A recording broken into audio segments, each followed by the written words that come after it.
Siz orada Məhsətinin yeni tərcümələrini diləmişsiniz, səhv eləmirəmsə, rubailərini. Yox, mən tərcümə eləməmişəm. Nigar Rəfibəylinin tərcümələrindən istifadə eləmişəm. Başqa... Safonun bir şeirini tərcümə eləmişdim. Tərcümə eləmişdinizsə, Məhsətinin mütaliə elədiyi şairənin. Safo kimi? Məhsətinin mütaliə elədiyi bir şairi olub həmin vaxt. Yox, mən onu, o mənim öz təxəyyülümdür. O mənim öz təxəyyülümdür. Çünki bilirsiniz niyə? Safo ilə Məhsətini həmişə onlar bənzədirlər bir-birinə. Safo öz dövründə kim idisə, öz əhatəsi üçün, Məhsəti də öz dövründə, öz çevrəsi üçün eyni ilə sanki şərqin Safosu kimi bir şəxsiyyət idi.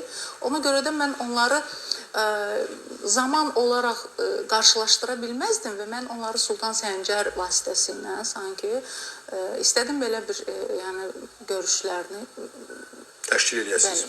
Nizami Yunan filosofların görüşdürdüyü kimi də diyaloq aparmaq.